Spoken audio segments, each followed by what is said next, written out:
Praise Lord, जय मसीह की। मैं स्टैनली मैकवान, मेरे YouTube channel Hindi Gujarati Bible study में आपका स्वागत है। मेरे चैनल को आज अभी इसी वक्त आप सब्सक्राइब कर लीजिए और परमेश्वर के ज्ञान में आप पढ़ते जाओ। परमेश्वर ने अपने लोगों से ऐसा कहा मिस्र देश में कि आप अपने घर के ऊपर लहू लगा दो, और जब मैं पहिलौठों को मारने के लिए निकलूँगा तो लहू देखकर मैं आपका घर छोड़ दूँगा। तो क्या परमेश्वर को नहीं मालूम था कि उनके लोगों का घर कौन सा है? लहू लगाने की क्या ज़रूरत थी? क्यों परमेश्वर ने वहाँ पर लहू लगाने की बात की? इसके पीछे क्या राज है? वो तो सभी को जानते हैं, फिर भी उन्होंने लहू लगाने की बात क्यों की? और उससे पहले बहुत सारी विपत्ति आ गई थी, उसमें तो कभी लहू लगाने की बात नहीं की। ये लहू लगाने की बात क्या है? इसके पीछे एक बड़ी भविष्यवाणी है। वो भविष्यवाणी भी क्या है, ये सब कुछ जानने के लिए मेरे साथ इस वीडियो में अंत तक बने रहो।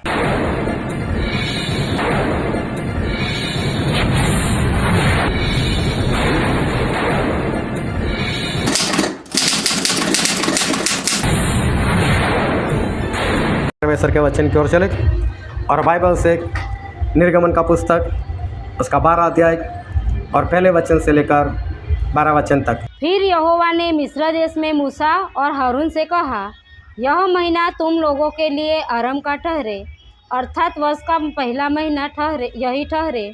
इज़राइल की सारी मंडली से इस प्रकार कहो, इसी महीने के 10वें दिन को तुम अपने अपने पितरों के घरानों के अनुसार घराने पीछे एक एक मेमना ले रखो। और यदि किसी के घराने में से एक मेमने के खाने के लिए मनुष्य कम हो तो वह अपने सबसे निकट रहने वाले पड़ोसी के साथ प्राणियों की गिनती के अनुसार एक मेमना ले रखे। और तुम हरेक के खाने के अनुसार मेमने का हिसाब करना। तुम्हारा मेमना निर्दोष और 1 वर्ष का नर हो, और उसे चाहे भेड़ों में से लेना चाहे बकरियों में से। और इस महीने के 14वें दिन तक उसे रख छोड़ना। और उस दिन गोधूली के समय इज़राइल की सारी मंडली के लोग उसे बलि करें। तब वे उसके लहू में से कुछ लेकर जिन घरों में मेमने को खाएंगे उनके द्वार के दोनों अलंगों और चौखट के सिरे पर लगाए। और वे उसके मांस को उसी रात आग में भूनकर अखमीरी रोटी और कड़वे सागपात के साथ खाए। उसको सिर, पैर और अंतड़ियों समेत आग में भूनकर खाना। कच्चा या जल में कुछ भी पकाकर न खाना, और उसमें से कुछ भी सवेरे तक न रहने देना। और यदि कुछ सवेरे तक रह भी जाए तो उसे आग में जला देना। और उसके खाने की यह विधि है, कमर बांधे, पाँव में जूती पहने और हाथ में लाठी लिए हुए उसे फुर्ती से खाना। वह तो यहोवा का पर्व होगा, क्योंकि उस रात को मैं मिस्र देश के बीच में होकर जाऊंगा, और मिस्र देश के क्या मनुष्य क्या पशु सब के पहिलौठों को मारूंगा, और मिस्र के सारे देवताओं को भी मैं दंड दूंगा। मैं यहोवा हूँ। परमेश्वर पिता का वचन हमारे लिए बहुत ही आशीषित है, और परमेश्वर पिता का वचन सच्चा है। और बाइबल में लिखा है, यदि तू सच्चाई को जानेगा तो सच्चाई तुझे आज़ाद करेगी। बहुत ध्यान से आज परमेश्वर के वचन को सुनना, समझना, और ख़ास कर जब वचन चलता हो तो अपने आप को जांचते रहना, क्योंकि वचन आज भारी लगने वाला है, लेकिन आपकी भलाई के लिए है, आपके अच्छे के लिए। मूसा उनको एक बार परमेश्वर ने होरेब नामक पहाड़ के ऊपर बुलाए, और मूसा को बोला कि मूसा ऊपर आओ और मैं तुझे कुछ आज्ञा देना चाहता हूँ। और मूसा उस पहाड़ के ऊपर चले गए। लेकिन जब मूसा गए तो मूसा ने सारी मंडली को इकट्ठा कर बोल दिया कि देखो, हारून और हूर तुम्हारे साथ में है, मैं परमेश्वर के साथ जा रहा हूँ, और मैं परमेश्वर के साथ जा रहा हूँ। तो आप लोग कुछ भी हो आपके बीच में तो हारून के पास चले जाना, हूर के पास चले जाना, उनसे बातचीत कर देना, क्योंकि वो मेरी जगह पर है और मैं परमेश्वर से मिलने के लिए जा रहा हूँ। और ये बात बहुत बड़ी थी, क्योंकि होरेब नाम का जो पहाड़ था वो आग से जल रहा था, कांप भी रहा था, धुआं निकल रहा था, और आग की जो लपटें थी वो बादल तक पहुँच रही थी, और बहुत बड़ी आग थी। और इन लोगों को ये सारी बातें दिखाई देती थी, क्योंकि वो लोग वहीं पर पास में थे, और पूरे इज़राइल लोग इस पहाड़ को देख रहे थे और उस आग को देख रहे थे। और मूसा उस आग में चले गए परमेश्वर के साथ बैठने के लिए। जब मूसा वहाँ पर गए तो मूसा वहाँ पर 40 दिन और 40 रात लगातार रुके। परमेश्वर ने 40 दिन 40 रात मूसा से काफ़ी बातें की, काफ़ी कुछ लिखाया, काफ़ी आज्ञाएँ दी और 10 हुक्म भी दिए और मूसा के साथ बातचीत की। और इधर जब 40 दिन हुए तो नीचे जो इस्राएल के लोग थे वो लोग हारून के पास आए और हारून को बोलने लगे कि हारून, ये मूसा का क्या हुआ, हम तो नहीं जानते। बोले हमारे देवता बना है। अभी उनको सामने दिखाई दे रहा है कि पहाड़ जल रहा है, अभी भी पहाड़ काँप रहा है, तो इसका मतलब परमेश्वर वहीं पर है, मूसा भी वहीं पर है, तो देवता बनाने की कहाँ ज़रूरत है। लेकिन बोलते नहीं, हमें तो देवता चाहिए। हारून भी डर गए, उनको ऐसा है कि इजराइल के लोग कहीं मार ना दे। बोले कोई बात नहीं, आपके पास जो सोना है लाओ। तो सोना लिया, मूर्ति बना ली, बछड़ा बनाया और सभी लोग उसकी पूजा भी करने लगे और सभी लोग वहाँ पर व्यभिचार भी करने लग गए। अभी वहाँ पर परमेश्वर ने मूसा से बात की, मूसा तेरे लोग भटक चुके, हम दोनों यहाँ पर बात कर रहे थे, नीचे उन लोगों ने मूर्ति बना ली और वो लोग मूर्ति पूजा कर रहे, व्यभिचार कर रहे। अभी मूसा को ऐसा होगा कुछ, मूसा को पता नहीं कि इतनी बड़ी बात होगी। और मूसा अपने दोनों हाथों में वो 10 हुक्म की पट्टियाँ लेकर वो पहाड़ से उतर रहे। तो उनको ऐसा होगा कुछ, किया होगा किसी ने व्यभिचार की होगी, किसी ने मूर्ति पूजा। लेकिन जब उतरे थे उन्होंने देखा नीचे इतनी भारी मात्रा में इतना शोर, इतना हल्ला और इतना क्रोध आया कि वो जो पत्थर की पट्टियाँ थी 10 हुक्मों की, उन्होंने पहाड़ के बीच में डाल दी तराई में और वो टूट गई। और मूसा वहाँ से नीचे आए, सभी लोगों को डांटा। और वहाँ पर बाइबल में ऐसा लिखा है, हम पढ़ते निर्गमन का पुस्तक उसका 32वां अध्याय और वचन 26। उनको निरंकुश देखकर मूसा ने छावनी के निकास पर खड़े होकर कहा, जो कोई यहोवा की ओर का है वह मेरे पास आए। तब सारे लेवीय उसके पास इकट्ठे हुए। Hallelujah, hallelujah. यहाँ पर मूसा ने ऐसा कहा, जो यहोवा के लोग हैं, जो परमेश्वर के लोग हो, वो मेरे साथ आकर खड़े रहे। मतलब यहाँ पर व्यभिचार चल रहा है, मूर्ति पूजा चल रही है, इन लोगों ने बछड़ा बनाया है। और इसलिए मूसा ने बोला, कितने लोग इस शैतान की ओर से, कितने लोग उसके पीछे चलने चाहते हैं और कितने लोग मेरे परमेश्वर के साथ हैं। और जितने मेरे परमेश्वर के साथ है वो मेरे पास आ जाए। और मालूम है, एक ही गोत्र आया, सिर्फ लेवी लोग आए। उन्होंने बोला कि हाँ, हम परमेश्वर के लोग हैं। और बाद में मूसा ने उनको ऐसा बोला, तलवार निकालो। बोला तलवार निकालो और पूरी छावनी में शुरू से लेकर अंत तक घूमो, और जिन जिन लोगों ने मूर्ति पूजा की, व्यभिचार किया, मार दो सभी को। और मालूम है, लेवी लोगों ने जो परमेश्वर के थे, उन लोगों ने 3000 को मार दिया। 3000 को उन लोगों ने ख़त्म कर दिया। लेकिन लेवी का कुल वो परमेश्वर के साथ खड़ा रहा। परमेश्वर ने एक बार गिदोन को दर्शन दिया। उस ज़माने में मिदान के लोग इज़राइल लोगों को परेशान करते थे। कुछ भी फसल होती थी, मिदान के लोग आकर उठकर चले जाते थे। इज़राइल कंगाल हो गया था। और उस वक्त ये गिदोन, वो जहाँ पर अंगूर का रस निकालते, उस कुंड में गेहूँ निकाल रहे थे और छुप कर गेहूँ निकाल रहे थे। क्यों? डर रहे थे कहीं मिदान के लोग आ गए, हमको मार दिया तो, उसे मार दिया तो। और इसलिए वो छुप कर ये काम कर रहे थे। तभी परमेश्वर ने गिदोन को दर्शन दिया और गिदोन को बोला, गिदोन, परमेश्वर तेरे साथ है। और गिदोन, तू जैसे एक इंसान को मारता है ना, वैसे पूरे मिदान को मारकर भगाएगा। डर मत, मैं तेरे साथ हूँ। गिदोन बोलता है, परमेश्वर अगर आप मेरे साथ होते तो मेरी ऐसी हालत होती क्या? और बोला, हाँ मैं तेरे साथ हूँ, चल जा, तेरे इसी बल में चला जा। और तू एक काम कर, पूरे इस्राएल लोगों को इकट्ठा कर मिदान के सामने लड़ाई करने के लिए। और गिदोन ने चारों ओर लोगों को कहला भेजा कि मिदान के सामने हमको लड़ाई करने के लिए निकलना है। कितने लोग आ रहे हैं? और 32,000 लोग आ गए लड़ाई करने के लिए। और परमेश्वर ने देखा कि गिदोन ये तो ज़्यादा है, 32,000 बहुत ज़्यादा है। ये लोग तो ऐसा बोलेंगे हम ज़्यादा थे इसलिए हमने मिदान वाले को मारकर भगाया, मेरा नाम नहीं आएगा। बोले काम करके ऐसा बोल, जितने लोग डरते हैं सभी लोग वापस चले जाएंगे। और जैसे ही गिदोन ने बोला जितने लोगों को लड़ाई से डर लगता हो वो सारे भाग जाए यहाँ से। और मान लो 22,000 लोग भाग गए, अभी सिर्फ 10,000 बचे, 32 में से 10,000 बचे। उसके बाद परमेश्वर ने बोला ये भी ज़्यादा है, बोले इनको पानी पिलाने के लिए लेकर जा, और जो डायरेक्ट अपना मुंह उस पानी के अंदर डाल दे उनको अलग निकाल, और जो अपने एक हाथ में हथियार रखे और दूसरे हाथ से चौकन्ना होकर पानी पिए उसको अलग निकाल। और जो चौकन्ने निकले वो सिर्फ 300 लोग थे, 9,700 लोग बेपरवाह थे। उनको ये नहीं मालूम था कि हमको लड़ाई करने के लिए जाना है तो हमें कितना चौकन्ना रहना पड़ेगा, मैदान के लोग कभी भी हम पर हमला कर सकते हैं तो हमें कितना होशियार रहना चाहिए, सावधान रहना चाहिए। और परमेश्वर ने बोले जो 300 लोग हैं ना उससे मैं तुझे विजय दिलाऊंगा।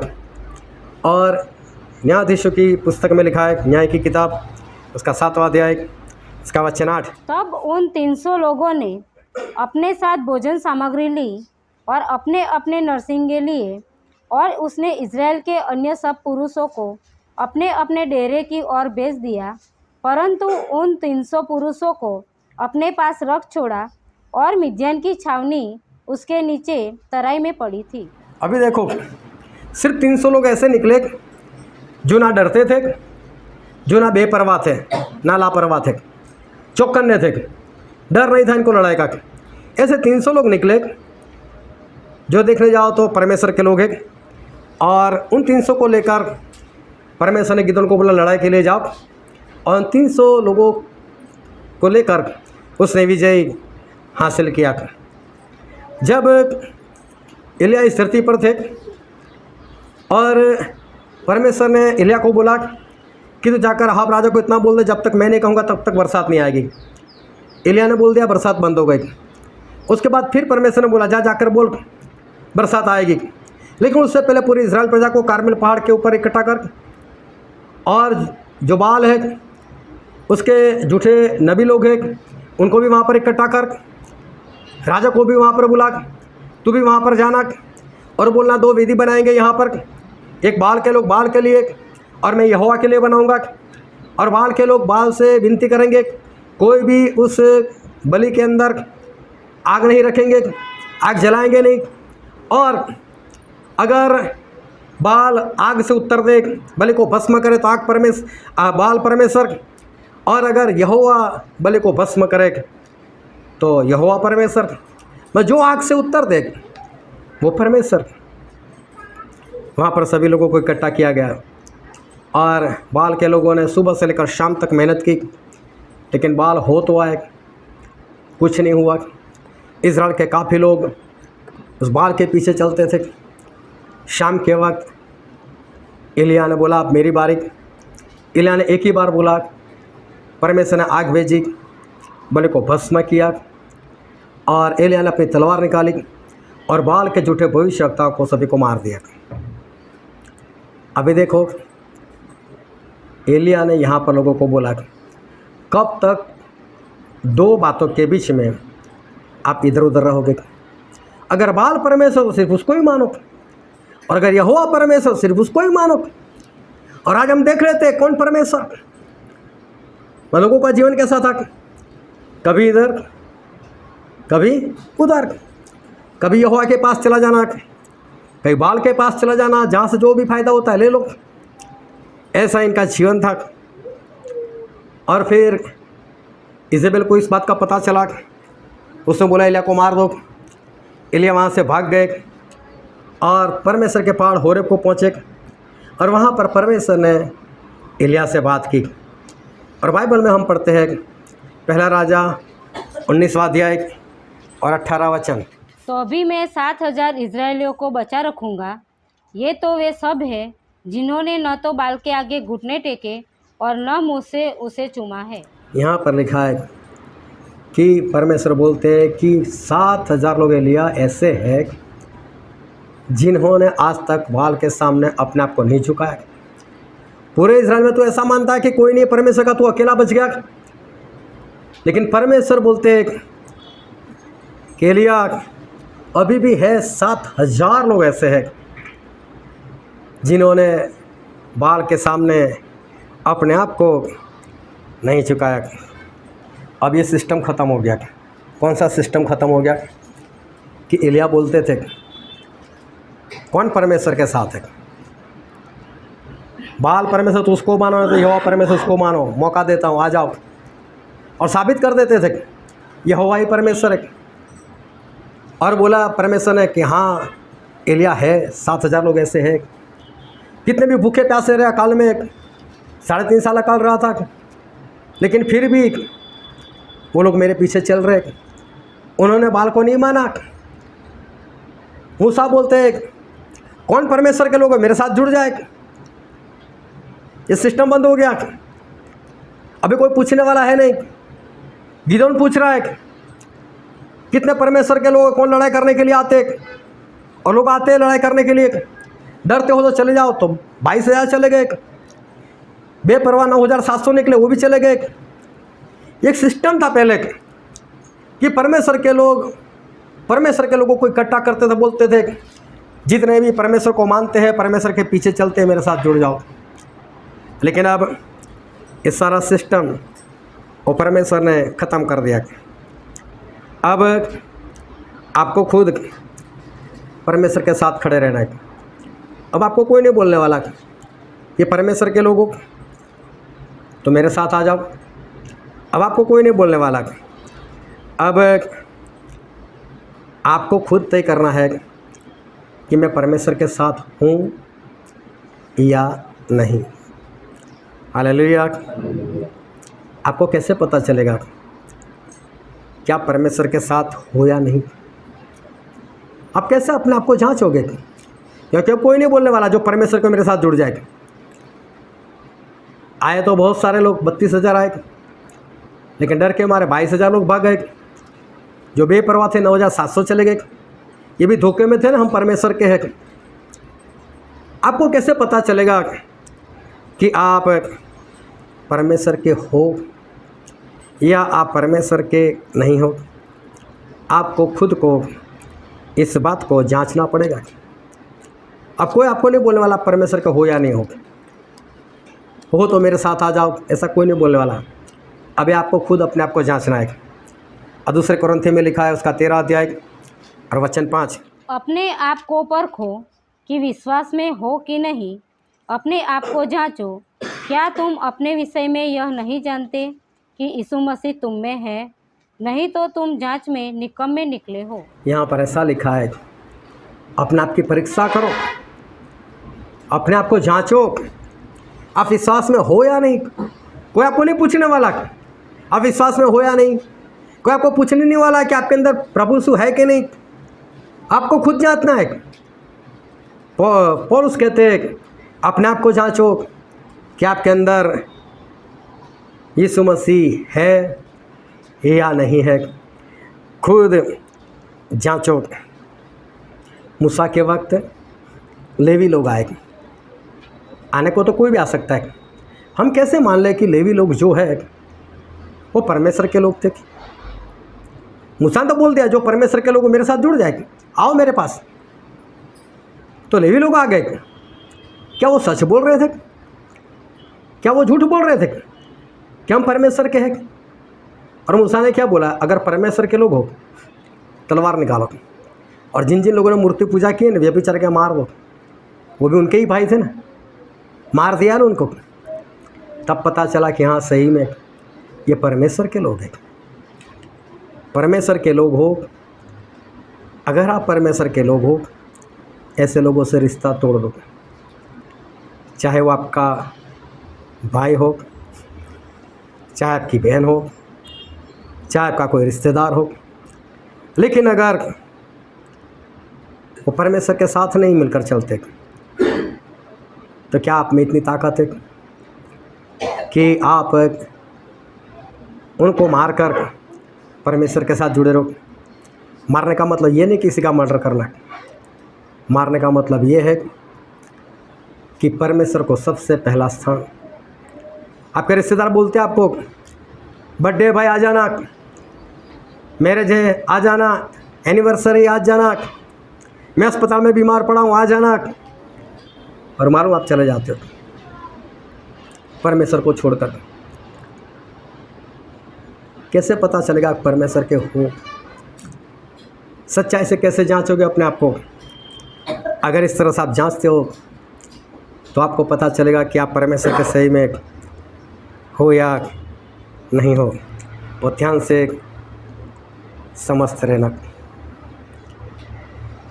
एक भाई साहब चाहकर भी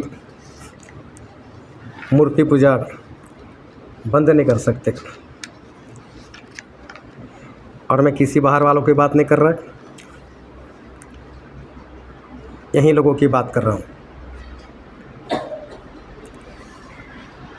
अगर घर वालों ने बोल दिया हालो संगति में नहीं जाना है, यहाँ चर्च में आना है, तो वही चर्च में जाएगा, बलवा करने की ताकत नहीं है। फिर बोलते कुछ नहीं मिलता वहाँ पर। मैं समझाता हूँ मेरे पापा को, मेरी पत्नी को, जाने दो, मानते नहीं। जब नहीं मिलता, अभी तो वक्त बर्बाद कर रहे हो। आप कैसे मान लो क्या परमेश्वर के हो? कई लोगों ने मूर्ति पूजा की थी, इसराइल के लोगों ने। और मूर्ति पूजा का मतलब यही है कि अपने रिश्तेदारों को ज़्यादा अहमियत देना और परमेश्वर को पीछे करना। मूर्ति कुछ नहीं कर सकती, लेकिन इंसान उसी को मानता है, उसका कहा हुआ करता है और परमेश्वर का कहा हुआ नहीं करता। गिदोन के वक्त 22,000 लोग डरपोक निकले, जो डर रहे थे। 9,700 लोग वो लापरवाह निकले। जांचो अपने आप को, क्या आपके अंदर ऐसा डर है कि मैंने अगर परमेश्वर को पहला स्थान दिया, लेकिन मेरे घर में तो मेरी सास आई है, मेरे घर में तो मेरा ससुर आया है, नहीं आज मैं नहीं कर सकता कुछ। 1000 लोग आए हैं ना, डरपोक। ये डरपोक लोग परमेश्वर के नहीं है, लापरवाह। उनको बोलते हैं बाइबल पढ़ो, प्रार्थना करो। जब पूछते तो पता चलता है ना बाइबल पढ़ते ना प्रार्थना करते। लापरवाह है। अरे परमेश्वर आने वाले हैं, वक्त पास में है, इतनी लापरवाही कैसे? कैसे लोग संगति छोड़ सकते हैं? कैसे लोग प्रभु बोध छोड़ सकते हैं? क्यों इतनी लापरवाही? और ध्यान से समझना, जितने डरपोक है, लापरवाह है, वो सारे परमेश्वर के लोग नहीं है। हालेलुया। जांचो, अगर आपके अंदर ऐसा डर है और आपके अंदर लापरवाही है तो आप परमेश्वर के लोग नहीं हो। एलिया के वक्त 7,000 लोग ऐसे थे जो भूखे प्यासे भी, लेकिन परमेश्वर में बने रहे। अकाल था लेकिन फिर भी परमेश्वर में बने रहे। उन लोगों ने कभी भी बाल के सामने अपने घुटने नहीं टिकाए, उसको दंडवत नहीं किया। क्या आज आप अपनी ज़रूरतों को पूरा करने के लिए कुछ भी कर देते हो? बाइबल में लिखा है कि प्रेम के सिवा किसी बात का कर्ज मत कर, लेकिन आप अपनी ज़रूरतों को पूरा करने के लिए कर्ज कर देते हो। आप भूखे प्यासे नहीं रह सकते। तो ध्यान से समझना कि आप परमेश्वर के नहीं हो। अपने आप को जांचो, और वो भी ईमानदारी से जांचो कि क्या आज पवित्र आत्मा आपको कह रहा है कि आप परमेश्वर के लोग हो। यूहन्ना में लिखा है, प्रभु ने चेलों से बात की, उसका 14वां अध्याय और वचन 30। मैं अब तुम्हारे साथ और बहुत बातें न करूँगा, क्योंकि इस संसार का सरदार आता है। मुझ पर उसका कोई अधिकार नहीं। यहाँ पर लिखा है प्रभु से ऐसा बोलते हैं कि संसार का सरदार मतलब कौन? शैतान आ रहा है और मेरे अंदर उसका कोई अधिकार नहीं। सही शब्द ये है कि मेरे अंदर शैतान का कुछ नहीं है, मेरे अंदर शैतान की कोई बात नहीं, मतलब 1% भी नहीं। प्रभु से ऐसा बोलते हैं कि मेरे अंदर शैतान की एक बात भी नहीं। इसका मतलब परमेश्वर के लोग कौन है? जिसके अंदर शैतान की एक भी बात नहीं। हालेलुया, समझ रहे हो कि नहीं? कि परमेश्वर प्रभु यीशु के अंदर शैतान की एक बात भी नहीं थी, और इसी से पता चलता है कि वो परमेश्वर के है। परमेश्वर का होना मतलब शैतान की कोई बातें ना होना। लूका में लिखा है उसका 14वां अध्याय और वचन 26। यदि कोई मेरे पास आए और अपने पिता और माता और पत्नी और बच्चों और भाइयों और बहनों वरन अपने प्राण को भी अप्रिय न जाने, तो वह मेरा चेला नहीं हो सकता। हालेलुया। कैसा है? क्या ऐसी बात आपके जीवन में है? क्या आपके अंदर ये जो लिखा है कि जो कोई मुझे छोड़कर अपने पति को, बच्चों को, भाई बहन को, माता को वो अप्रिय ना जाने, खुद को भी अप्रिय ना जाने, वो मेरा चेला नहीं हो सकता, मेरे योग्य नहीं वो। इसका मतलब परमेश्वर के लोग कौन है? जो सबसे ज़्यादा किसको प्रेम करते? किसको प्रेम करते? हालेलुया। थोड़ा बोलते रहना, जबान हिलाते रहना। परमेश्वर के लोग वो है जो सबसे ज़्यादा परमेश्वर से प्रेम करते, ना पति को, ना पत्नी को, ना बच्चों को, ना माता पिता को, ना भाई बहन को। कितनी बार आप लोगों ने इन लोगों की वजह से संगति को छोड़ा है? कितनी बार इन लोगों की वजह से आपने परमेश्वर के वचन को छोड़ा है? हालेलुया। अगर ऐसी बात है तो समझ लेना आप परमेश्वर के नहीं हो। फिर आगे लिखा उसका 33 वचन, इसी रीति से तुम में से जो कोई अपना सब कुछ त्याग न दे, वह मेरा चेला नहीं हो सकता। अपना सब कुछ त्याग ना दे वो मेरा चेला नहीं हो सकता। अपना सब कुछ क्या करना है? त्याग देना है। मतलब सिर्फ परमेश्वर वाली बात हमारे अंदर होनी चाहिए, अपनी बात नहीं होनी चाहिए, अपना स्वभाव नहीं होना चाहिए। होना चाहिए? पहले तो स्वभाव ही नहीं है। आपको कोई चलाता है, स्वभाव आपके पास नहीं है। बाहर जाकर कोई आपको गाली बोल दे तब आप उसको प्रेम कर सको ना, तो मैं मानो कि आपका अपना स्वभाव है। तो ध्यान से समझना कि जो कोई अपनी सारी चीज़ों को छोड़ ना दे, त्याग ना दे, तो वो प्रभु यीशु का चेला नहीं हो सकता। अपनी सारी चीज़ों को छोड़ो, उसको त्याग दो। अगर ये बात नहीं है तब परमेश्वर के लोग नहीं हैं। लोग तो बोल देते हैं हाँ मैं परमेश्वर का हूँ। पूछो लोगों को, मैंने कई बार लोगों से पूछा है क्या भाई साहब आप मानते हो क्या परमेश्वर के हो? हाँ मैं तो मानता हूँ। क्या आप मानते हो कि आपने कभी कोई गलती नहीं की? हाँ कोई गलती नहीं मेरे अंदर। मुझे नहीं पता चलता, उनको पता क्यों नहीं चलता अपने अंदर क्या है क्या नहीं?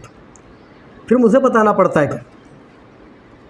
यहाँ पर प्रभु यीशु कहते हैं कि जो कोई अपना सब कुछ त्याग नहीं देता वो मेरा चेला नहीं हो सकता। अपने आप को जांचना है। अब मूसा की तरह आकर कोई बोलने वाला नहीं मेरे साथ आओ, अगर परमेश्वर के हो। एलिया के समान कोई आने वाला नहीं, गिदोन के समान कोई आने वाला नहीं, आपको बोलने वाला नहीं कि मेरे पास आओ। लेकिन अभी तो आपको खुद को अपने आप को जांचना है और समझना है कि आप परमेश्वर के हो या नहीं हो, और वो भी ईमानदारी से।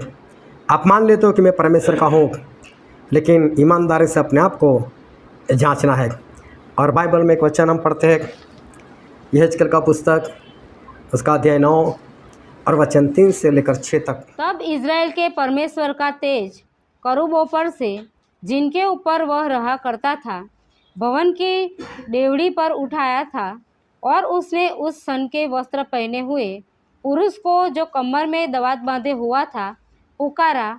और यहोवा ने उससे कहा, इस यरूशलेम नगर के भीतर इधर उधर जाकर जितने मनुष्य उन सब द्रोणित कामों के कारण जो उसमें किए जाते हैं सहसे भरते और दुख के मारे चिल्लाते हैं, उनके माथों पर चिन्ह लगा दे। तब उसने मेरे सुनते हुए दूसरों से कहा, नगर में उनके पीछे पीछे चलकर मारते जाओ, किसी पर दया न करना और न कोमलता से काम करना। बूढ़े, युवा, कुंवारी, बाल बच्चे, स्त्रियां, सबको मारकर नष्ट करो, परंतु जिस किसी मनुष्य के माथे पर वह चिन्ह हो उसके निकट न जाना। मेरे पवित्र स्थान ही से आरंभ करो। अतः उन्होंने उन पुरनियों से आरंभ किया जो भवन के सामने थे। हालेलुया। देखो ध्यान से समझना, कैसे पता चलेगा कि हम परमेश्वर के लोग हैं। यहाँ पर यहेजकेल में एक भविष्यवाणी को बताई है, एक निशान देने की बात। और किसको निशान देना है? तो जो लोग घृणित कामों को देखकर आहे भरते रोते हैं, मैं जो काम परमेश्वर को नहीं पसंद, ऐसे कामों को देखकर, ऐसे घृणित कामों को देखकर जो आहे भरते रोते कि परमेश्वर ये सब क्या हो रहा है, हमें तो सब पसंद नहीं है। और ऐसे लोगों के सर के ऊपर परमेश्वर ने बोला कि निशान कर। और एक भविष्यवाणी थी, जो भविष्यवाणी नए नियम में पूरी होने वाली थी, और अभी भी ये भविष्यवाणी चल रही है। और प्रकाशित वाक्य में लिखा है उसका 7वां अध्याय और 1, 2, 3 वचन। इसके बाद मैंने पृथ्वी के चारों कोनों पर 4 स्वर्गदूत खड़े देखे। वे पृथ्वी की चारों हवाओं को थामे हुए थे, ताकि पृथ्वी या समुद्र या किसी पेड़ पर हवा न चले। फिर मैंने एक और स्वर्गदूत को जीवते परमेश्वर की मुहर लिए हुए पूरब से ऊपर की ओर आते देखा।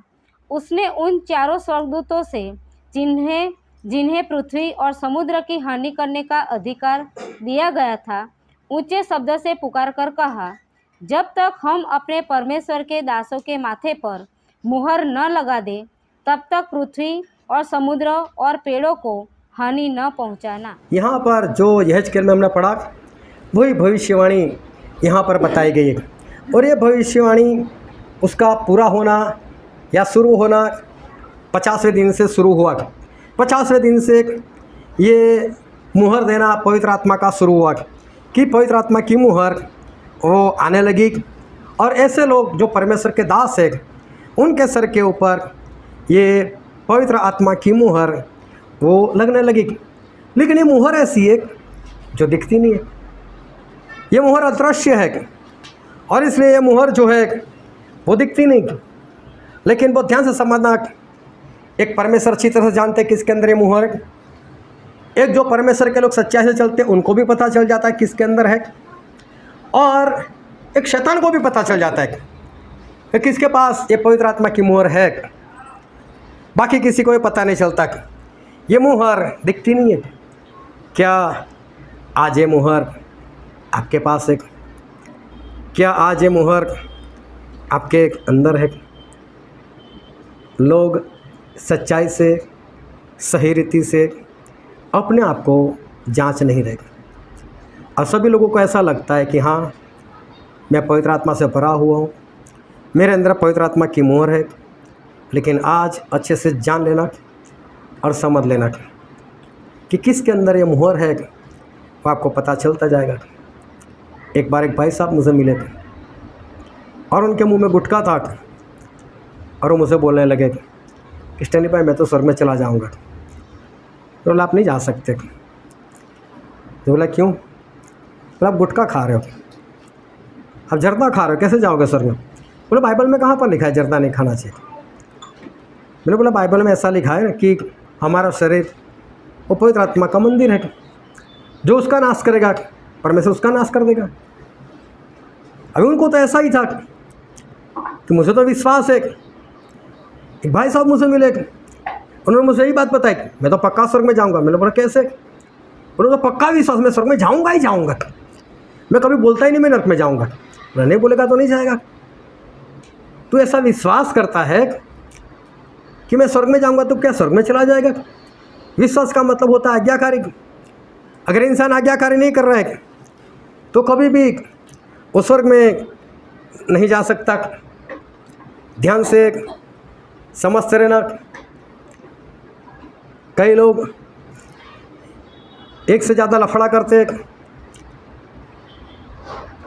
दो दो पत्नियां रखते, और फिर भी मुझे कहते हैं कि मैं तो स्वर्ग में ही जाऊंगा।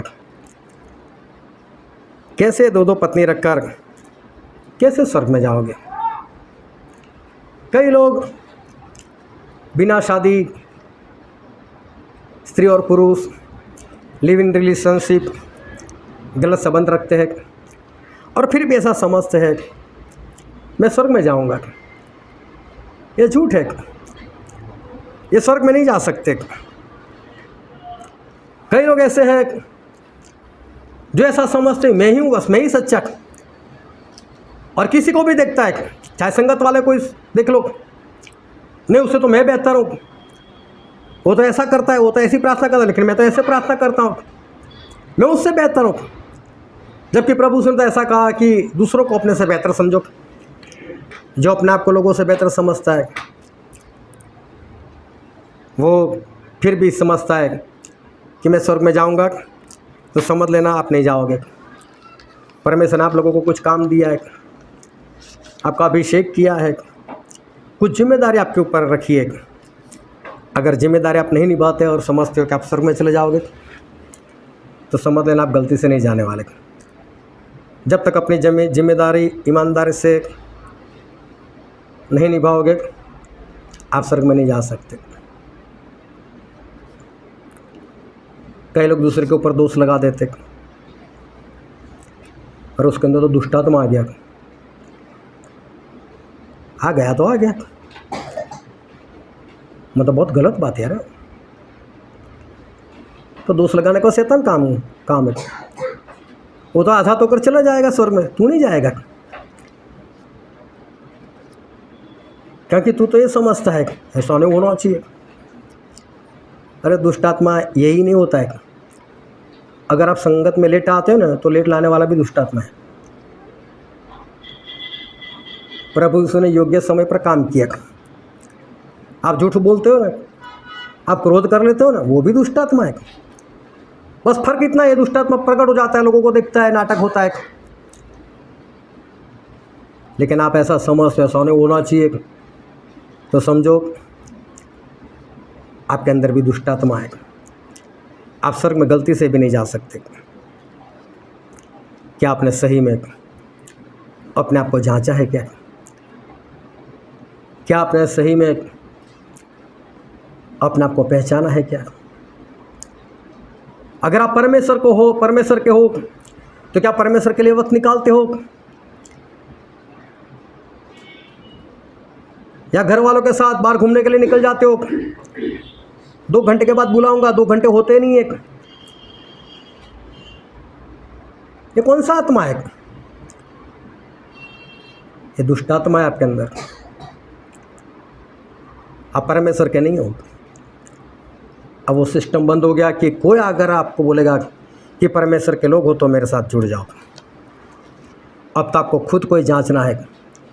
और मालूम है सारी बात आपको नज़र ही नहीं आती कि मैं ऐसा करता हूँ, आपको पता ही नहीं चलता। आप उसको सिंपल से लेते हो, क्योंकि बरसों से करते आए ना, फिर पाप आमसा हो जाता है। और इसलिए अपने आप को सही रीति से जांचना सीखो, क्योंकि प्रभु यीशु आने वाला है। और बाइबल में लिखा है मत्ती उसका 25 अध्याय और 31, 32 और 33 वचन। जब मनुष्य का पुत्र अपनी महिमा में आएगा और सब स्वर्गदूत उसके साथ आएंगे, तो वह अपनी महिमा के सिंहासन पर विराजमान होगा और सब जातियां उसके सामने इकट्ठा की जाएगी। और जैसे चरवाहा भेड़ों को बकरियों से अलग कर देता है, वैसे ही वह उन्हें एक दूसरे से अलग करेगा। वह भेड़ों को अपनी दाहिनी ओर और बकरियों को बाईं ओर खड़ा करेगा। हालेलुया। अभी क्या लिखा है, भेड़ों को दाहिनी ओर और बकरे को बाईं ओर। बोला जितने बकरे वो उतने बाईं ओर आ जाए, जितने भेड़ वो दाहिनी ओर आ जाए। वो सिस्टम ही बंद हो गया, अब तो पता ही चल गया कौन भेड़ है और कौन बकरा है। अब प्रभु उसने देखा जितनी भेड़ थे, चलो भाई आप भेड़ हो, चलो राइट साइड में आ जाओ, चलो आप बकरे हो, चलो इधर चले जाओ, इधर चले जाओ।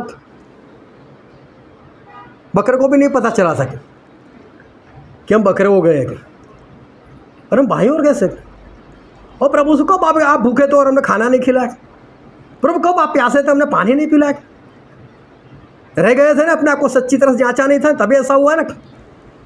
लेकिन अब प्रभु से ने किसी को जांचा नहीं, बोल दिया इतनी भीड़ है इधर आ जाओ राइट साइड में, और ये बकरे लेफ्ट साइड में चले जाओ। किसी को जांचा नहीं, कौन कौन भेड़ है राइट साइड में आ जाओ, नहीं। अब दिखने से ही पता चलता है, लेकिन बकरे को तो अभी भी पता नहीं चल रहा है हम बकरे। प्रभु ऐसा कब हुआ, हमने कब आपको भूखा देखा, प्यासा देखा। लो, इसका मतलब इस धरती पर उन लोगों ने अपने आप को सच्चाई से, ईमानदारी से जांचा नहीं था। हालेलुया, समझ में आ रहा है सभी को। धोखा मत खाना, वचन भरिए। अब उस आखिरी न्याय के वक्त भी अगर ना पता चला हो कि मैं भेड़ या बकरा, इसका मतलब उन लोगों ने इस धरती पर अपने आप को जांचा नहीं था, और जांचा तो ईमानदारी से नहीं। चलता है इतना चलता है, वो पास्टर भी इतना तो कर देता है तो मैं भी कर देता हूँ, नहीं। और जो वचन आज हमने पढ़ा था निर्गमन का पुस्तक, उसका 12 अध्याय और 1 से लेकर 12 वचन पढ़ा था। वहाँ पर परमेश्वर ने मूसा से ऐसा कहा कि ये महीना तुम्हारे महीनों में पहला महीना ठहरे। फिर बोला आपको 10 तारीख को मेमना खरीदना है, 14 को काटना है, ये फसह मेमना है, और आपको उसको खाना है, और कड़वे सागपत के साथ खाना है, अच्छे से पकाकर खाना है, जूते पहनकर अपनी लाठी हाथ में रहकर खाना है। और ये बात मैं बोलूँ तो उस वक्त की है जब इज़राइल के लोग मिस्र में गुलाम बने हुए थे, और मिस्र में आज तक काफ़ी चमत्कार हो चुके थे। और पानी का लहू बनना, मेढकों का आना, टिड्डियाँ आना, मक्खी आना, बहुत सारे चमत्कार हुए थे। लेकिन परमेश्वर ने फिरौन को ऐसा बोला था कि फिरौन, मैं मेरे लोगों को बचाए रखूँगा, अलग रखूँगा,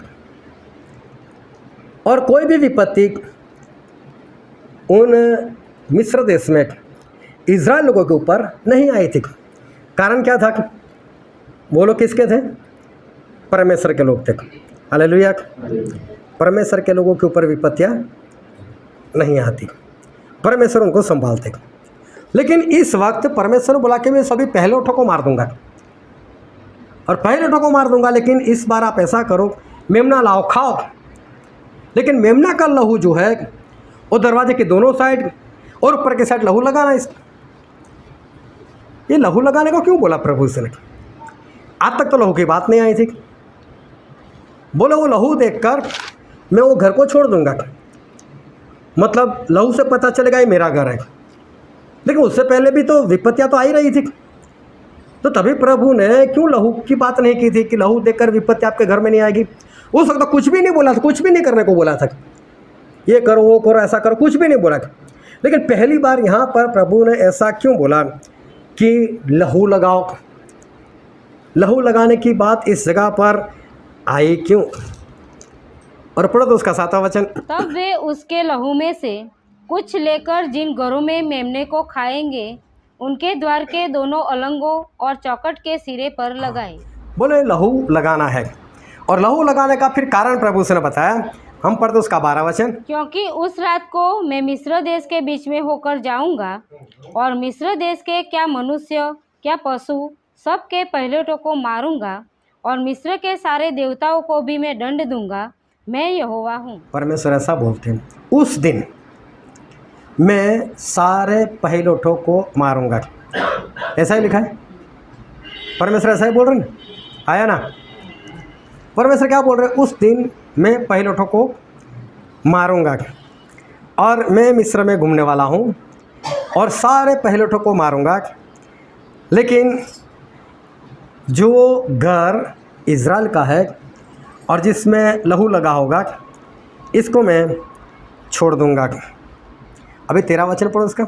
और जिन घरों में तुम रहोगे उन पर वह लहू तुम्हारे लिए चिन्ह ठहरेगा, अर्थात मैं उस लहू को देखकर तुमको छोड़ जाऊंगा, और जब मैं मिस्र देश के लोगों को मारूंगा तब वह विपत्ति तुम पर न पड़ेगी और तुम नष्ट न होंगे।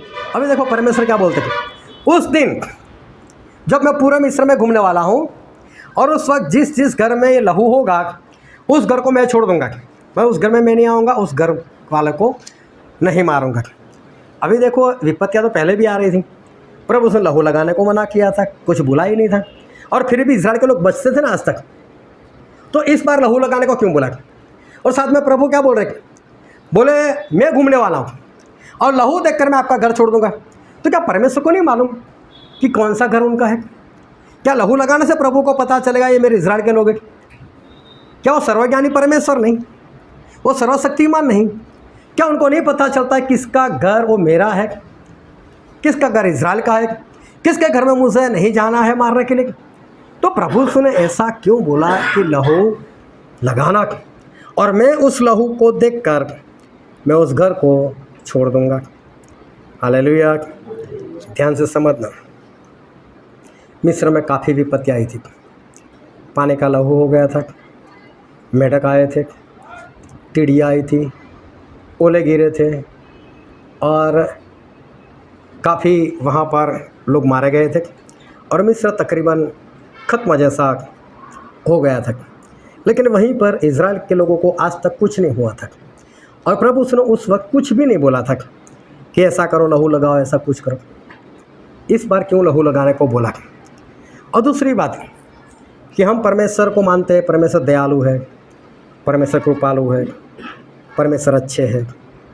तो क्या ऐसे अच्छे और भले परमेश्वर क्या लोगों को परेशान करेंगे? ये सारी विपत्तियाँ तो लोगों को परेशान करने के लिए थी ना। लोगों को पीने का पानी नहीं मिला, लहू हो गया, लोगों के घर में मेढक आ गए। क्या परमेश्वर लोगों को परेशान नहीं कर रहे थे? क्या परमेश्वर इस तरह से चाहे उनका दुश्मन हो, क्या वो परेशान कर सकते हैं? हालेलुया। समझ में आ रहा है सभी को? क्या परमेश्वर इस तरह से मिस्र वाले को परेशान कर सकते?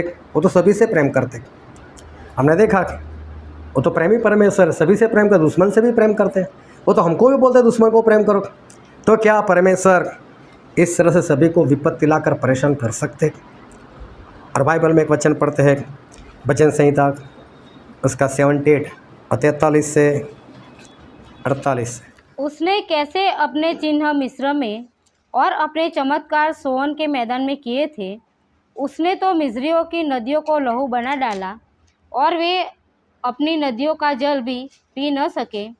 उसने उनके बीच में डांस भेजे जिन्होंने उन्हें काट खाया, और मेढक भी भेजे जिन्होंने उनका बिगाड़ किया। उसने उनकी भूमि की उपज कीड़ों को और उनकी खेतीबाड़ी टिड्डियों को खिला दी थी। उसने उनकी दाखलताओं को ओलों से और उनके गुलर के पेड़ों को बड़े बड़े पत्थर बरसा कर। देखो यहाँ पर बार बार ऐसा लिखा है, परमेश्वर ने ऐसा किया, परमेश्वर ने ऐसा किया, परमेश्वर ने ऐसा किया। क्या परमेश्वर सही में ऐसा कर सकते? क्या परमेश्वर किसी को नाश कर सकते? क्या परमेश्वर विपत्तियाँ लाकर किसी को परेशान कर सकते? और बाइबल में एक वचन और पढ़ते हैं इसी के आगे, उसका 49 पढ़ो। उसने उनके ऊपर अपना प्रचंड क्रोध और रोष भड़काया और उन्हें संकट में डाला और दुखदाई दूतों का दल भेजा। यहाँ पर जो लिखा है दुखदाई दूतों का दल भेजा, सही शब्द है कि परमेश्वर ने उनके ऊपर दुष्ट आत्माओं को भेजा। ये सारा काम परमेश्वर ने नहीं किया था, ये सारा काम परमेश्वर ने शैतान की आत्माओं से करवाया था। ये सारा काम शैतान की आत्माओं से परमेश्वर ने करवाया था। परमेश्वर के हाथ में कुछ गलत है ही नहीं। जब शैतान ने बोला अपना हाथ बढ़ा और की सारी संपत्ति को छू ले और देखो तेरा इनकार करेगा, तो प्रभु ने क्या बोला, ये मेरे हाथ में नहीं तेरे हाथ में है, मैं तो छूँगा तो आशीषित होगा। दूसरी बार क्या बोलता है, अपना हाथ बढ़ा आयु को छू ले, बीमार कर दे उसको। प्रभु से बोला मैं छूँगा तो बीमार नहीं आ सकती। फिर बीमार किसने किया था? शैतान ने किया था। परमेश्वर कभी भी गलत काम कर ही नहीं सकते। ये सारा काम परमेश्वर ने शैतान की आत्माओं को बोलकर उनके पास ये काम करवाया था। और देखो प्रभु ने बोला कि इस बार लहू लगाना। और देखो निर्गमन का पुस्तक इसका 12 अध्याय और वचन 23।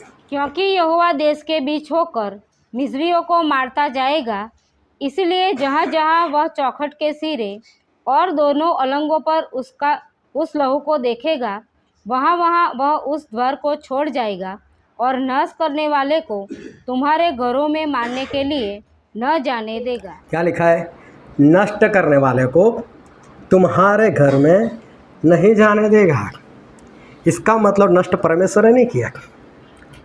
नष्ट करने वाला पहले को मारने वाला शैतान था। प्रभु को तो मालूम है किसका घर उनका है, लहू लगाने की जरूरत ही नहीं थी। लेकिन शैतान को एक काम दिया था, जा जाकर पहले को मार दे, मिस्र के तेरे लोग मार उनको, लेकिन मेरे लोगों को कुछ नहीं करना है। जहाँ पर तू लहू देखे वहाँ पर कुछ नहीं करना। लेकिन शैतान आज्ञा का थोड़ा है, वो ऐसा थोड़ी मान लेगा कि हाँ जहाँ पर लहू दिखेगा मैं उसको छोड़ दूंगा। और इसलिए प्रभु उस शैतान के साथ घूमते रहते थे। जब पानी का लहू हुआ तब से लेकर जितनी भी विपत्ति आई, सभी विपत्तियाँ में परमेश्वर उस शैतान के साथ घूमते थे ताकि वो शैतान परमेश्वर के लोगों को परेशान न कर पाए। और इसलिए बाइबल में लिखा है कि भजन संहिता 34 के 7 में कि परमेश्वर के डरवैयों के चारों ओर उनका स्वर्गदूत छावनी डालता है। शैतान किसी को नहीं छोड़ेगा। चाहे परमेश्वर ने बोला था मेरे लोगों को छोड़ देना, जहाँ पर लहू दिखे वहाँ पर मत जाना, लेकिन वो इतना ईमानदार है ही नहीं, वो तो वहाँ पर भी जाकर मार देता। इसलिए प्रभु ने क्या बोला, मैं भी घूमूंगा और उस विनाशक को तुम्हारे घर के अंदर नहीं आने दूंगा। हालेलुया। समझ में आ रही बात कि भारी लग रहा है? हालेलुया। शैतान वो किसी को नहीं छोड़ सकता, इसलिए परमेश्वर उसके साथ घूमते थे। लेकिन अब ये जो लहू लगाने की बात थी वो एक भविष्यवाणी थी, और वो भविष्यवाणी उस पवित्र आत्मा पर आकर वो ख़त्म हुई। यहेजकेल में जो भविष्यवाणी थी सर के ऊपर निशान करने की, वो भी पवित्र आत्मा की भविष्यवाणी थी, और वो भविष्यवाणी नए नियम में आकर वो शुरू हो गई, और अभी भी वो काम चल रहा है। अब मसीह का विरोधी आने वाला है, और मसीह का विरोधी आएगा तो उसके ज़माने में भी काफ़ी मुश्किलें आएगी, उसके ज़माने में भी काफ़ी तकलीफ़ आएगी, उसके ज़माने में भी काफ़ी विपत्तियाँ आएगी। और देखो शैतान को अब भी ऑर्डर है कि जहाँ पर तू पवित्र आत्मा की मुहर देखे ना वहाँ पर मत जाना। और देखो प्रकाशित वाक्य में लिखा है उसका 9वां अध्याय 1 से 4 वचन। जब पांचवें स्वर्गदूत ने तुरही फूंकी तो मैंने स्वर्ग से पृथ्वी पर एक तारा गिरता हुआ देखा, और उसे अथाह कुंड की पूंजी दी गई।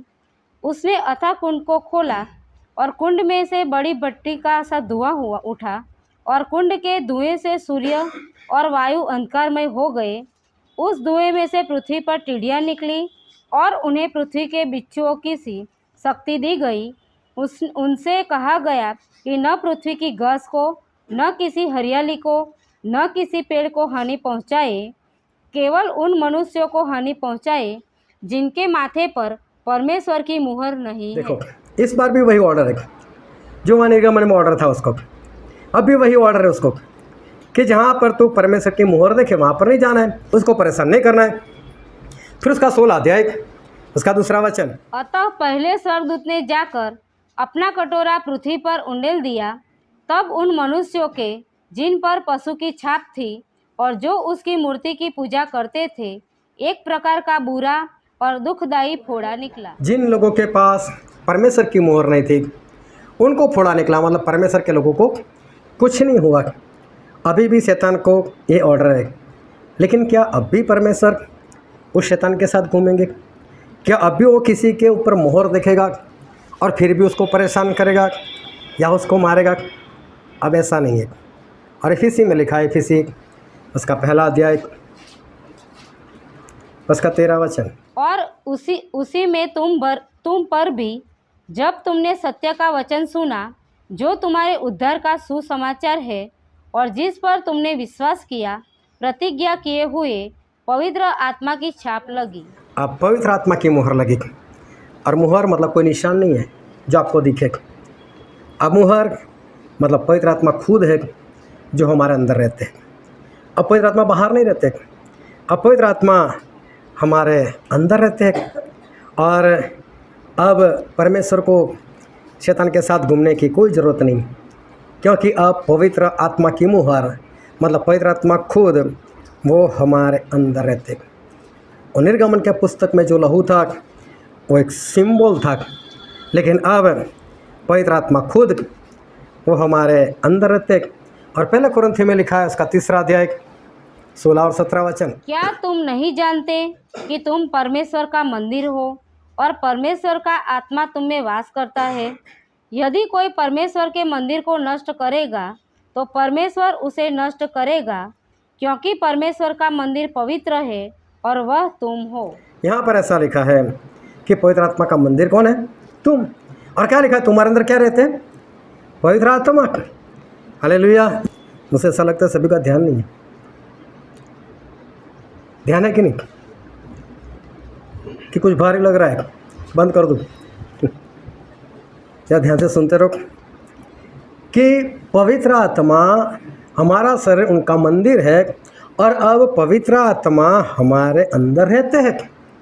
और प्रभु उसने भी कहा था, यूहन्ना उसका 14वां अध्याय और 16 और 17 वचन, मैं पिता से विनती करूंगा और वह तुम्हें एक और सहायक देगा कि वह सर्वदा तुम्हारे साथ रहे, अर्थात सत्य का आत्मा, जिसे संसार ग्रहण नहीं कर सकता, क्योंकि वह न उसे देखता है और न उसे जानता है। तुम उसे जानते हो, क्योंकि वह तुम्हारे साथ रहता है और वह तुम में होगा। वह तुम में होगा। उस वक्त अभी तक पवित्र आत्मा दिए नहीं गए थे, तो भविष्य वचन था ना, पवित्र आत्मा तुम में होगा और पवित्र आत्मा हमारे अंदर रहेंगे। अभी वो लहू वो लगाने के बाद प्रभु उसको साथ में घूमना पड़ता था, अब घूमने की जरूरत नहीं, क्योंकि पवित्र आत्मा परमेश्वर खुद हमारे अंदर रहते हैं। ये मुहर कोई निशान नहीं है, ये वो कोई बाहरी निशान है जो आपको दिखेगा, लेकिन पवित्र आत्मा हमारे अंदर रहते हैं। और अंदर रहते हैं तो वो खुद परमेश्वर है और शैतान उनको देखता है, तब शैतान तो पास में आएगा ही नहीं। अब मुहर कहाँ है? अब परमेश्वर को कहाँ उनके साथ रहने की ज़रूरत है? अब शैतान खुद समझ जाता है कि इनके अंदर पवित्र आत्मा है, मैं इसको कुछ भी नहीं कर सकता। तो पवित्र आत्मा की मुहर मतलब पवित्र आत्मा हमारे अंदर होना। हालेलुया। और आज जितना कुछ हम देख गए उससे आपको पता चल जाना चाहिए था कि पवित्र आत्मा आपके अंदर है या नहीं है। और फिर दूसरे थिस्सलुनीकी में लिखा है, दूसरा थिस्सलुनीकी उसका 2 अध्याय और पहले वचन से लेकर 7 वचन तक, हे भाइयों, अब हम अपने प्रभु यीशु मसीह के आने और उसके पास अपने इकट्ठे होने के विषय में तुमसे विनती करते हैं कि किसी आत्मा या वचन या पत्री के द्वारा, जो कि मानो हमारी ओर से हो, यह समझकर कि प्रभु का दिन आ पहुंचा है, तुम्हारा मन अचानक अस्थिर न हो जाए और न तुम घबराओ। किसी रीति से किसी के धोखे में न आना, क्योंकि वह दिन न आएगा जब तक धर्म का त्याग न हो ले और वह पाप का पुरुष अर्थात विनाश का पुत्र प्रकट न हो, जो विरोध करता है और हर एक से जो ईश्वर या पूज्य कहलाता है अपने आप को बड़ा ठहराता है, यहाँ तक कि वह परमेश्वर के मंदिर में बैठकर अपने आप को ईश्वर ठहराता है। क्या तुम्हें स्मरण नहीं कि जब मैं तुम्हारे यहाँ था तो तुमसे ये बातें कहा करता था? तुम न उस वस्तु को जानते हो जो उसे अभी रोक रहा है कि वह अपने ही समय में प्रकट हो, क्योंकि अधर्म का भेद अब भी कार्य करता जाता है, पर अभी एक रोकने वाला है, और जब तक वह दूर न हो जाए वह रोके रहेगा। यहाँ एंटीक्राइस्ट की बात की है और पवित्र आत्मा ने उसको रोक कर रखा है कि तुझे काम अभी नहीं करना है। लेकिन 7वें वचन में ऐसा लिखा है, अधर्म का गुप्त भेद अभी भी चल रहा है। मतलब जब प्रभु यीशु को पूछा गया कि प्रभु यीशु आपके आने के निशान क्या, तो प्रभु यीशु ने बोला बीमारी आएगी, मरी फैलेगी, लड़ाइयाँ होगी, लड़ाई की अफवाहें आएगी, लोग आपको सताएंगे, आपको मार डालेंगे। वो सब उस वक्त हो ही रहा था। लेकिन जब प्रभु यीशु स्पेशल बोलते ना ऐसा होगा, इसका मतलब वो 1% हो रहा था, अभी 100% होगा। मतलब अभी ये घटना बहुत भारी होगी। तो मसीह का विरोधी जब आएगा तब ये घटना बहुत भारी होगी, बहुत सारी बीमारियां होगी, बहुत लड़ाइयाँ होगी, बहुत लोग सताए जाएंगे, बहुत बुरी तरह से वो लोगों को मार दिया जाएगा। लेकिन परमेश्वर ऐसा कहते हैं वो जब होगा तब की बात तब, लेकिन आज भी अधर्म का भेद वो चल रहा है। आज भी वो काम तो हो ही रहा है। क्या आज लोग सताए नहीं जा रहे? क्या आज बीमारियां नहीं हैं? क्या आज भी लोगों को मार नहीं दिया जा रहा है? आज भी हो रहा है। क्या आज भी लड़ाइयाँ नहीं हो रही? आज भी हो रही। ये सारा शैतान का ही काम है। उस वक्त जो होगा वो तो बहुत भारी मात्रा में होगा, लेकिन अभी भी ये सब कुछ हो रहा है। और अब भी अगर आपके अंदर पवित्र आत्मा है तो इस बात से आप बचे रहोगे। अगर आपके अंदर पवित्र आत्मा है तो आज भी उसको ऑर्डर यही है कि वो आपके पास नहीं आएगा। आपको कैसे पता चलेगा कि आपके अंदर पवित्र आत्मा है या नहीं? ईमानदारी से जांचना पड़ेगा। और पहले यूहन्ना में लिखा है, पहला यूहन्ना उसका 5वां अध्याय और वचन 18, हम जानते हैं कि जो कोई परमेश्वर से उत्पन्न हुआ है वह पाप नहीं करता, पर जो परमेश्वर से उत्पन्न हुआ उसे वह बचाए रखता है, और वह दुष्ट उसे छूने नहीं पाता। हालेलुया। जो परमेश्वर से पैदा हुआ है वो क्या नहीं करता? पाप नहीं करता। और उसे कौन नहीं छू सकता? कौन नहीं छू सकता? शैतान छू नहीं सकता। हालेलुया। किसके अंदर? जिसके अंदर पवित्र आत्मा है उसको शैतान छू नहीं सकता। जब अय्यूब को छुआ था तो क्या हुआ था? क्या हुआ था?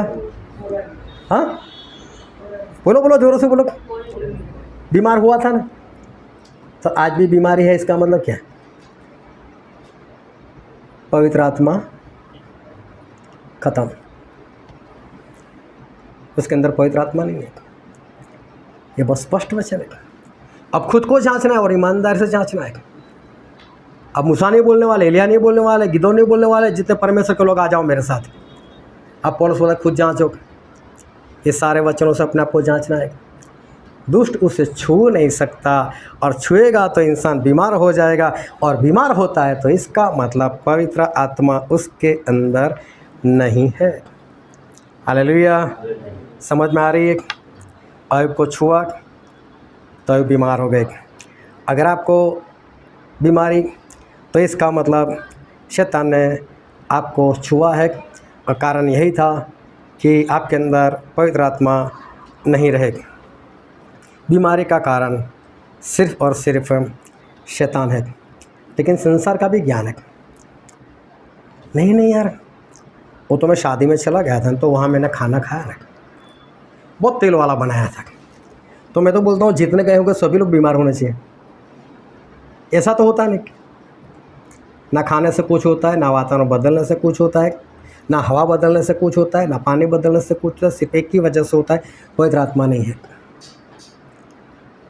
और इसलिए मैं कहता हूँ कि अपने आप को अच्छी तरह से जांचो। अगर आप व्यभिचार में हो, अगर आप परमेश्वर का कहा हुआ नहीं मानते, अगर आप व्यसन में हो, तो समझ लो पवित्र आत्मा आपके अंदर नहीं है। अगर आपके जीवन में गलत रिश्ता है तो समझ लो आपके अंदर पवित्र आत्मा नहीं है। आपके अंदर घमंड है, आप ऐसा समझ मैं सबसे अच्छा, तो आपके अंदर पवित्र आत्मा नहीं है। आप जिम्मेदारी नहीं उठाते तो समझ लो आपके अंदर पवित्र आत्मा नहीं है। आप लापरवाह हो तो समझ लेना आपके अंदर पवित्र आत्मा नहीं है। लेकिन ये समझ आपके अंदर आनी चाहिए, ये समझ आपको होनी चाहिए। उस वक्त तो लहू सिर्फ एक सिंबल था, लेकिन आज पवित्र आत्मा की मुहर सिंबल नहीं है। पवित्र आत्मा खुद हमारे अंदर है। अगर वो अंदर है तो फिर आप बचाए जाओगे, लेकिन आप बचते नहीं। आप किसी को गलत समझते हो, किसी के ऊपर दोष लगाते हो, तो समझ लेना आपके अंदर पवित्र आत्मा नहीं। और इसलिए मैं कहता हूँ हमारा एक स्वभाव होना चाहिए, और वो स्वभाव कैसा? प्रभु के जैसा। अगर आपको कोई चलाता है, कोई आपके साथ जैसा बोलता है वैसे आपके जीवन में हो जाता है, कोई आपसे क्रोध करता है और आप भी क्रोध करने लग जाते हो, तो समझ लेना कि आपका अपना खुद कुछ भी नहीं। लेकिन प्रभु के जैसा स्वभाव बनाओ। पवित्र आत्मा नहीं है तो आज वक्त है उनको पालो। और अगर अभी भी ना पता चलता हो तो मेरे घर पर आकर मुझसे अकेले में मिलना, मैं बताऊंगा कि आपके अंदर पवित्र आत्मा है या नहीं है। अगर ना पता चलता, ईमानदार से ना जांच सकते हो तो मुझे बताना, मैं जांच कर बताऊंगा। हालेलुया। आओ सभी अपने आँखों को बंद करें, अपने मस्तकों को प्रभु से आगे झुकाए। मेरे प्रियो, ये वक्त है कि हम अपने आप को जांचें। ये वक्त है कि हम अपने आप को परखें। ये वक्त है कि हम सच्चाई से जानें कि हमारे अंदर पवित्र आत्मा है या नहीं है। आप कोई छोटे होने वाले नहीं। अगर आप दूसरे के ऊपर दोष लगाते हो, अभी भी खुद को दूसरों से बेहतर समझते हो, आप अभी भी संगत में लेट आते हो, आप अभी भी प्रभु बोझ छोड़ देते हो, तो मैं स्पष्ट कहता हूँ कि पवित्र आत्मा नहीं है, उनकी बहुत सख्त ज़रूरत है।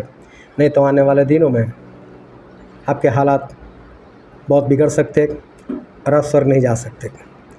लेकिन आज वक्त है कि हम अपने आप को अच्छे से जांच लें, ईमानदारी से परख लें और अपने आप को बचा लें। ये वचन समझने के लिए, ग्रहण करने के लिए, उसके अनुसार चलने के लिए प्रभु की कृपा हम सभी पर होने पाए।